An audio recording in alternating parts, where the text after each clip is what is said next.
Em pleno 2022, ano da Copa do Mundo, ano de eleições, você vota? Você votou no primeiro turno? Você conhece o Elon Musk? Está construindo um foguete.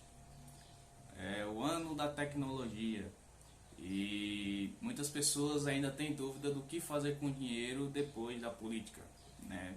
Temos agora no segundo turno Bolsonaro ou Lula. E você sabe o que fazer com o seu dinheiro depois das eleições, caso um ou outro ganhe? Nesse vídeo eu vou te dar um caminho, né? Te dar opções para você poder fazer algo com o seu dinheiro, caso um ou outro ganhe, beleza? E se o assunto te chamou a atenção, fica comigo até o final e roda a vinheta.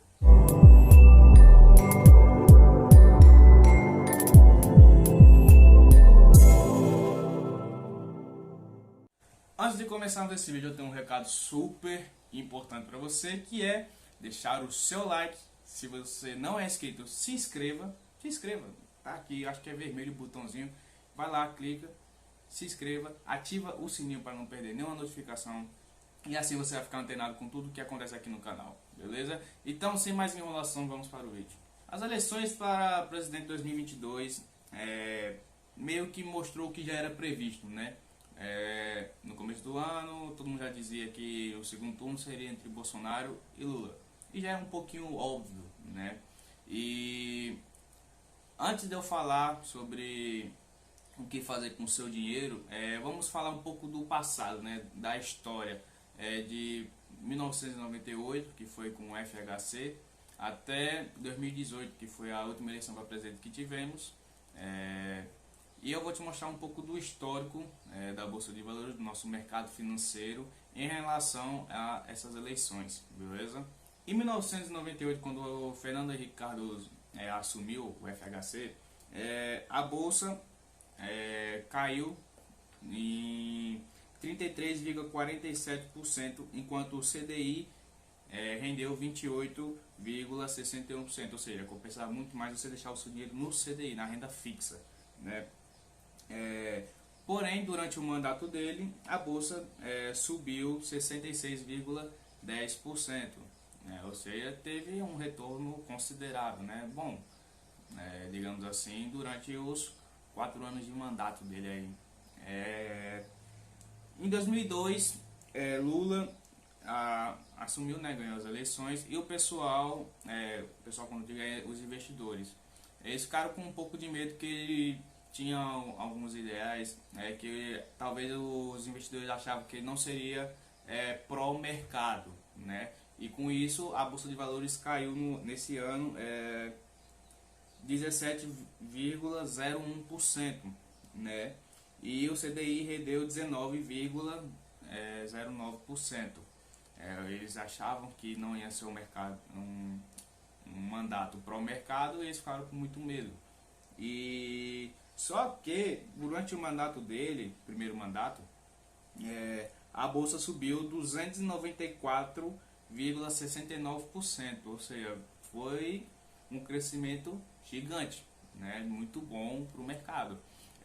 Tanto que no segundo mandato dele, as pessoas já tinham essa noção de que ele seria favorável ao mercado, né? Gostaram da gestão, e no segundo mandato a bolsa subiu 32,93%, o CDI rendeu 15,5%, e durante o mandato dele, né, o segundo mandato até 2010, a bolsa subiu 55,83%, né? Então você vê que foram 2 anos de um mercado em alta, né? Não foi 100% só alta, obviamente, né? Mas se for puxar no histórico, se você deixou o seu dinheiro lá aplicado durante esse tempo, né, dos 2 mandatos de Lula, você conseguiu ganhar um dinheiro bacana no mercado financeiro. Em 2010, quando a Dilma assumiu, a bolsa subiu 1,5%, o pessoal não estava com tantas expectativas assim, né, em relação a ela. O CDI rendeu 9,74%, e durante o mandato dela a bolsa caiu 27,84%, né? Ou seja, deu uma queda economia considerável, digamos assim. E durante o segundo mandato, o pessoal não gostou muito do primeiro mandato, os investidores, e a bolsa acabou caindo 2,91% em 2014 e o CDI rendeu 10,81%. E durante o mandato dela, até 2016, que foi quando ela saiu, a bolsa tinha caído 13,31% até sofrer com o impeachment. E com o Temer, né, de 2016 a 2018, a bolsa subiu 47,48%. Né? E em 2018, o ano que Bolsonaro assumiu, o mercado esperava muita privatização, um movimento pró-mercado, e a bolsa subiu 15,03%, enquanto o CDI rendeu 6,42%. Se lembre que nessa época a nossa renda fixa estava muito baixa, né? Chegou até na casa dos 2%, né?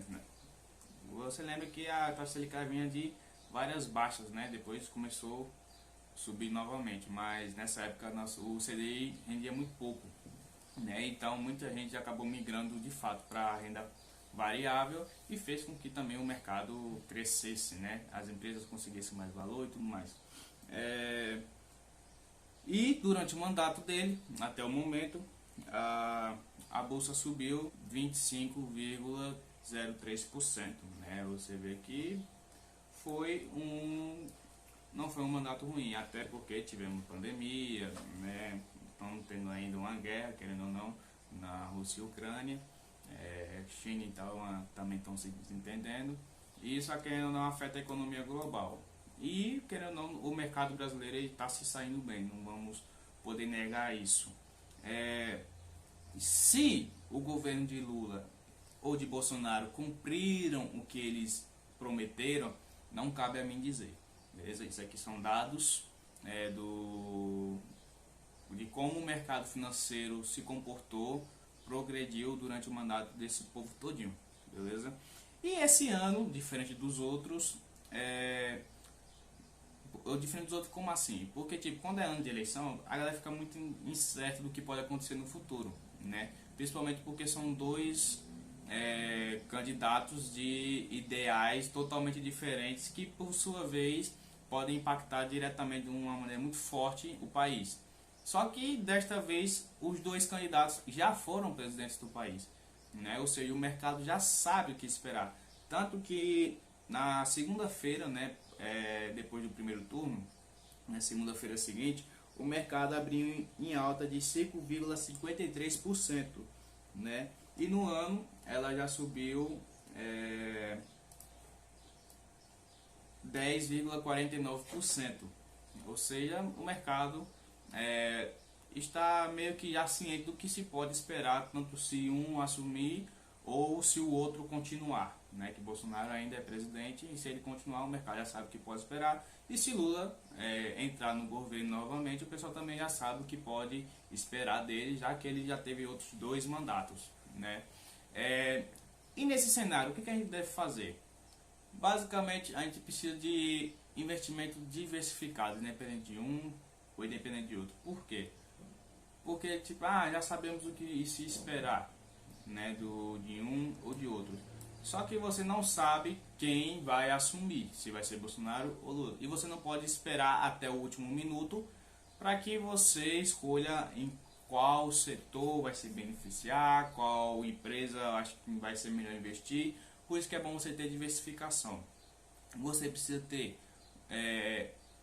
ações, obviamente, diversificar setores, mas tipo, compre bastante de setores diversificados, né? Então você vai ter empresas petrolíferas, você vai ter empresas como é que eu posso dizer, de medicamentos, né, do setor de saúde. Você pode investir em setor de, sei lá, de automóveis.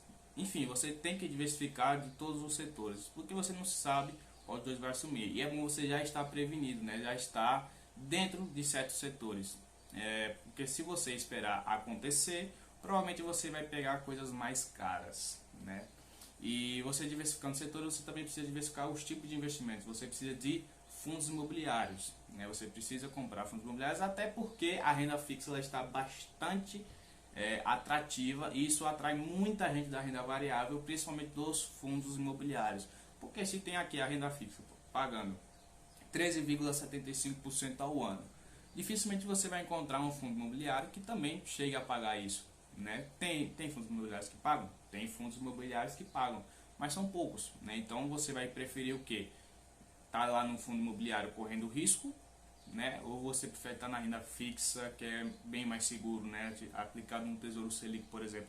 Então você bota na balança aí para onde o pessoal vai estar querendo ir mais. Você olhando isso, você vai encontrar bons preços aqui no fundo imobiliário, porque vai ter menos investidores, muita gente vai ter saído, né? E o valor patrimonial por cota vai acabar se elevando. E isso é uma barganha, querendo ou não. Então você pode encontrar muitos fundos imobiliários bons, até porque o ciclo de renda fixa todo mundo sabe que é variável. Ela sobe e desce durante os períodos.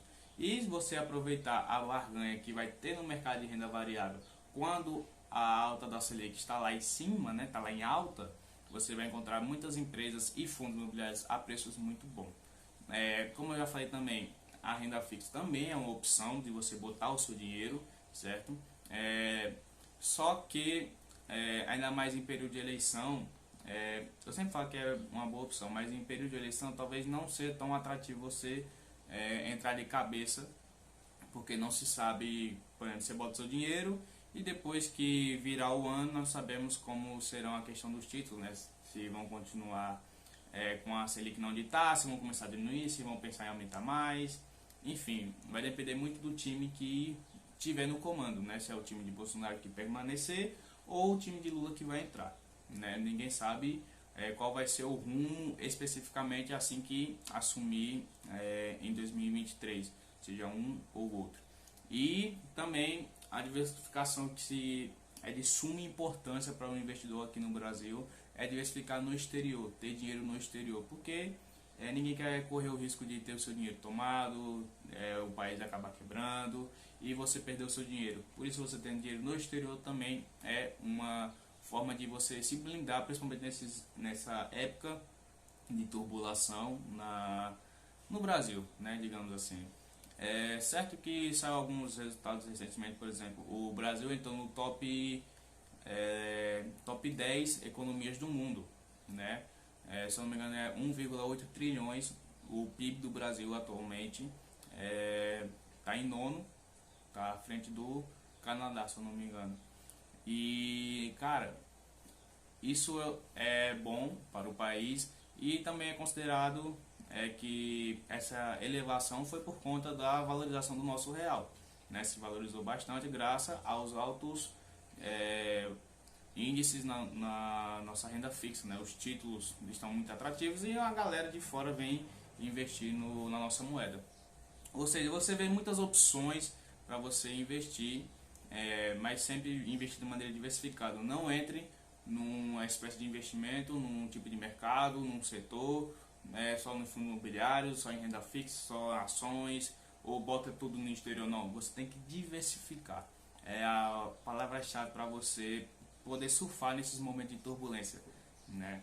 Então, o que vai acontecer no próximo dia 30, eu não sei, você não sabe, ninguém sabe, né? Mas digamos que tanto se um ou outro assumir, o mercado já tem ciência do que pode se esperar, né? Então, vamos aguardar e ver no que vai dar, beleza? Então, se você gostou e não deixou o seu like lá no começo, deixa agora, beleza? Então é isso, até o próximo vídeo e tchau!